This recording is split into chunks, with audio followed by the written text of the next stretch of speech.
Tonight, News Channel 5 investigates special report reveals the Christian nationalists who want to turn a small Middle Tennessee community into their base of operations, hoping to attract others from around the country. Thanks for joining us. I'm Rory Johnston. And I'm Hunter Hoagland. They are a group who says they want to go back to an America before the civil rights movement.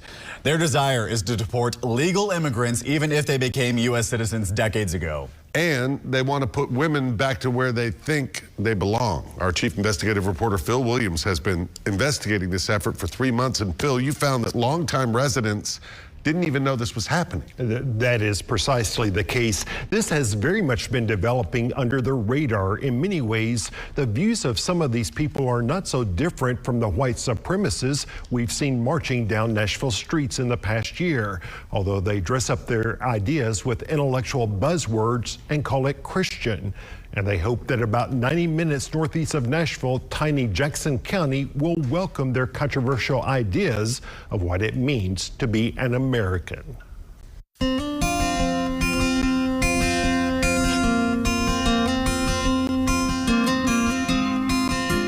For the Christian nationalists setting their sights on Jackson County, Tennessee, picturesque scenes like this represent what they call Heritage America.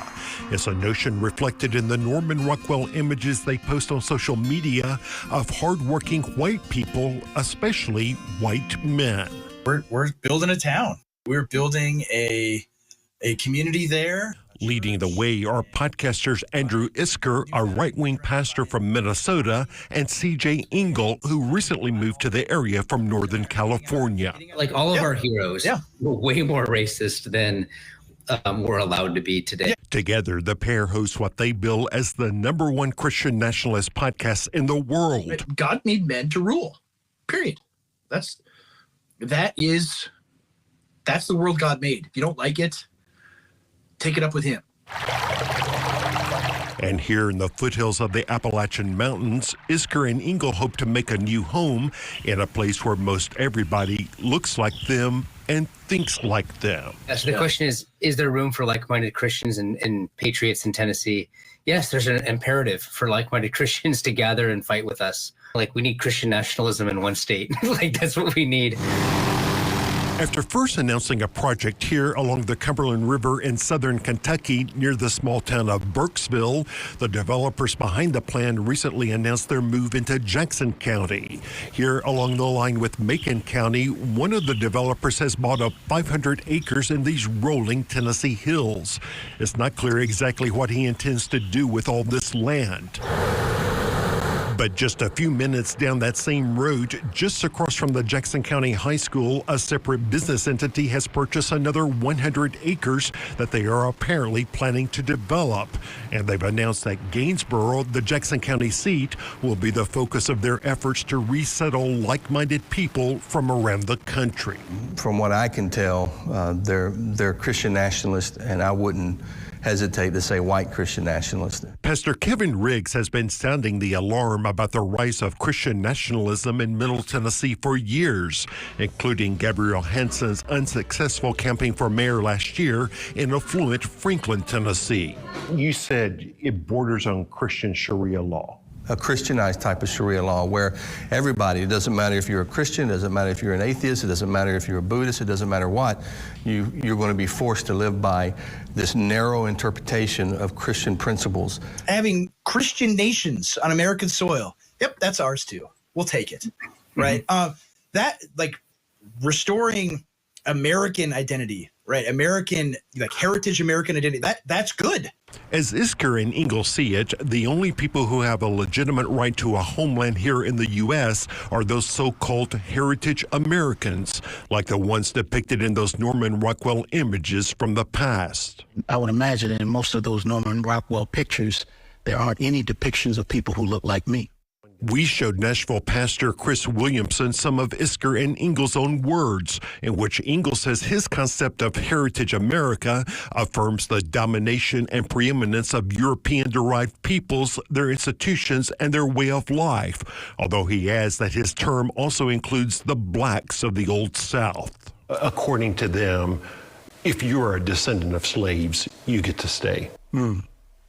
So they're defining my legacy, my entire legacy, really on slavery. I get to stay, even though I was brought here against my will and treated horribly through chattel slavery for nearly 250 years, but that's my heritage. Even then, Engel writes that his acceptance of Black Americans is on the condition that they don't try to leverage their experience for the purposes of political guilt. Because really, you want to keep me in that place of inferior status with you. I'm okay as long as I stay in line and accept how you define me. But these days of white men defining Black people, they're not happening anymore. I'm not going to debate the meaning of America with those that seek its destruction. The two Christian nationalists denounced the efforts of civil rights leader Martin Luther King and the civil rights movement in general, with Engel saying you cannot have both MLK and Heritage America, and Isker declaring we should turn civil rights back to the states. They celebrate images of whites-only diners in the 50s, with Engel proclaiming the 1960s ruined everything, and they mock historical incidents like the kidnapping and lynching of 14-year-old Emmett Till. Yet they dismiss any criticism as people taking them too seriously. So too are Isker's objections to the Civil Rights Act, his dismissiveness of the Emmett Till murder, and the broader racial views. Yeah. Well, that's funny. That's funny because that whole controversy was like entirely a meme controversy. I know. Yeah, exactly. Yeah. It's like, come on, man. Like, Anyway. Yeah. You get in trouble for having fun. You have done nothing but disguised white supremacy in the guise of Christian nationalism. So call it what it is. It's white supremacy. It's not nothing Christian about it.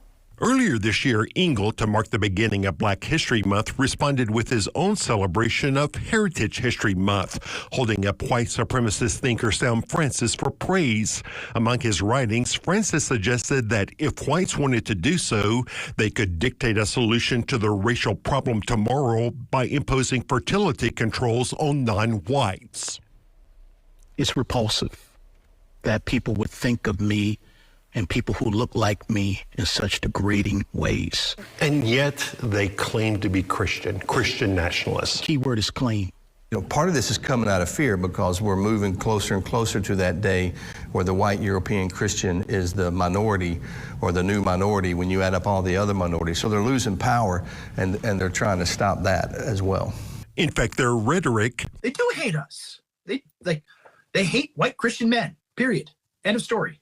...is reminiscent of this scene.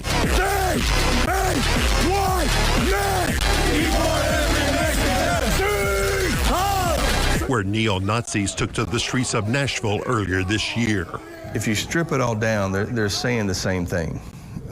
They're just saying it in a way that may be more acceptable to people.